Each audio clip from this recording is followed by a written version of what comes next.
informasinya sudah 52%, jadi masih ada sisa 48%, dan insya Allah menurut kawan-kawan yang mengerjakan ini bisa selesai pada waktunya yang ditentukan. Optimis selesai, Pak? Insya Allah optimis. Gitu ya. Harus optimis, kan mereka profesional semua. Sementara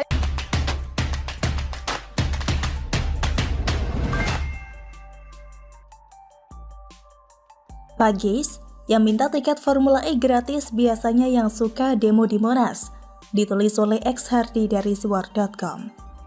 Tampaknya progres pengerjaan sirkuit Formula E berjalan cukup lancar, meski kabarnya ada pembengkakan dana. Salah satu pendukung Anies, yakni Geis Khalifa, melontarkan sindiran keras kepada pihak-pihak yang selama ini mengecam event balap Formula E. Dia menilai bahwa mereka sangat mungkin akan meminta tiket gratis acara Formula E dimulai nanti. Yang sangat mungkin itu mereka yang selama ini mengecam acara Formula E, tapi pada saat acara minta tiket gratis buat dirinya dan keluarganya. Yang seperti itu besar kemungkinannya, kata Geis Khalifa melalui akun Twitter pribadinya. Geis Khalifa mengatakan itu sebagai tanggapan terhadap berita soal Wagub DKI Ahmad Riza Patria yang menjamin bahwa pihaknya tidak mewajibkan ASN membeli tiket Formula E. Kalau soal tiket ini kan kegiatan seperti ini tidak mungkin. Kami, Pemprov, mewajibkan ASN membeli tiket, tidak mungkin, kata Riza. Tapi kalau para tokoh memberi saran, memberi imbauan itu silahkan. Tapi kalau mewajibkan tidak mungkin, katanya lagi. Kabar mengenai ASN wajib membeli tiket balapan sebenarnya datang dari berita seputar MotoGP Lombok. Ada banyak berita di mana ASN wajib beli tiket MotoGP. Sebenarnya ini tidak benar. Entah dari mana datangnya kabar ini hingga menjadi simpang siur dan parahnya melebar kemana-mana. Banyak yang berada curiga MotoGP tidak laku dan sepi peminat, padahal tiket sudah habis terjual pada hari ketiga, yaitu race yang sesungguhnya. Sedangkan hari pertama dan kedua terkait free practice dan kualifikasi masih tersisa tiketnya. Pemprov NTB juga sudah membantah mengenai kabar ini. Kabar ASN NTB wajib beli tiket MotoGP itu bermula dari surat edaran nomor 005-001-SAG-UM-2022 oleh Sekretaris Daerah NTB. Surat edaran itu sebenarnya meminta semua kepala perangkat daerah untuk memfasilitasi pembelian tiket MotoGP kepada seluruh ASN atau karyawan pada lingkup perangkat daerah masing-masing, keluarga dan masyarakat sekitar yang ber-KTP NTB secara berkelompok atau kolektif. Entah bagaimana ceritanya mungkin disalah tafsirkan atau dianggap sebagai kewajiban bagi ASN untuk membeli tiket MotoGP.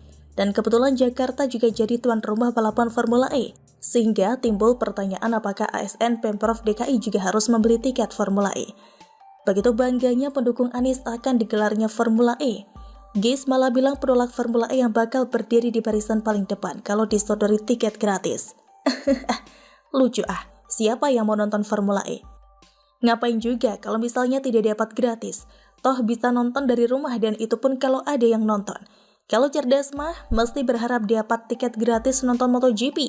Tapi ini tidak mungkin, karena pengelola butuh cuan dan dananya untuk pengembangan sirkuit ke depan. MotoGP sangat bergengsi, obral tiket gratis adalah kebodohan mutlak.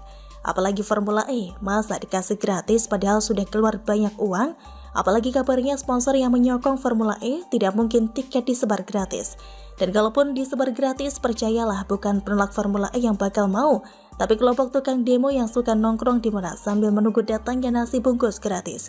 Kalau tidak percaya silakan bagikan tiket gratis, maka gerombolan itu bakalan rebutan duluan, karena mereka memang spesialis ngarep yang gratisan. Tidak usahlah bangga-banggain Formula E, pamor tak kuat, tidak populer secara global, balapan mobil masih dipegang oleh Formula One. Bahkan, kalaupun tren mobil listrik meningkat, maka Formula One yang akan memimpin pasar balapan roda 4. Hingga saat itu tiba, Formula E bakal tetap di bawah Formula One, takkan sanggup melewatinya. Meski tidak apple to apple, kalau dibandingkan kepopuleran antara Formula E dan MotoGP, menang MotoGP jauh. Jadi sulit dicerna bagaimana pendukung Anies begitu menyayangi Formula E, seolah ini kasta tertinggi melebihi Formula One. Apalagi kalau nanti acara berlangsung sukses, ini sudah pasti mereka bisa makin besar kepala. Mungkin ini namanya promosi habis-habisan.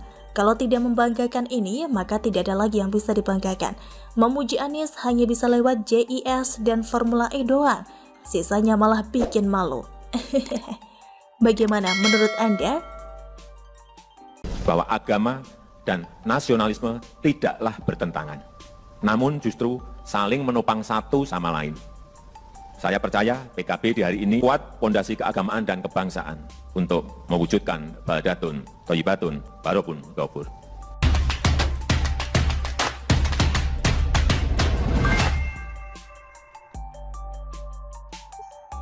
Sekali lagi, Jokowi itu cerdas. Ditulis oleh Erika Ebener dari siwar.com. Banyak orang yang greget pada Presiden Jokowi dalam hal menyikapi kelompok kadal gurun. Dari kalangan pembaca Siward sendiri, tidak sedikit yang menyuarakan kekecewaan mereka atas sikap lembek Jokowi terhadap pecandu agama Islam. Tuduhan Jokowi tidak tegas bisa dikatakan sebagai sebuah tuduhan yang standar. Ada banyak istilah brutal yang disematkan pada Presiden Jokowi untuk mengungkapkan ketidaktegasan sikapnya atas para pengacau negeri. Memang sangat mudah untuk dipahami atas kekesalan orang-orang ini melihat sekelompok orang yang menggunakan atribut agama Islam mengobok-obok Indonesia. Setelah 8 tahun Jokowi menjadi presiden, selama itu pula kepemimpinannya selalu dirongrong oleh kelompok pecandu agama Islam ini. Dan saya mulai memahami bahwa sebenarnya Presiden Jokowi juga segeram kita-kita pada mereka. Hanya bedanya kita ini berada di luar arena. Kita hanya penonton yang maksimal cuma bisa berkomentar dan menyoraki. Padahal selama 8 tahun itu Presiden Jokowi jelas tidak diam. Dia benar-benar bersabar dalam mengatur strategi untuk menggebuk mereka. Jokowi sangat memahami bahwa pihak yang menjadi lawan ibarat kelompok Hermaprodit, yang pada dasarnya akan selalu menjadi pihak yang diuntungkan jika dirinya bertindak pelan atau bertindak kasar.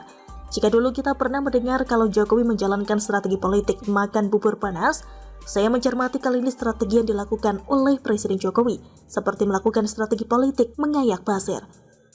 Apa itu strategi politik mengayak pasir?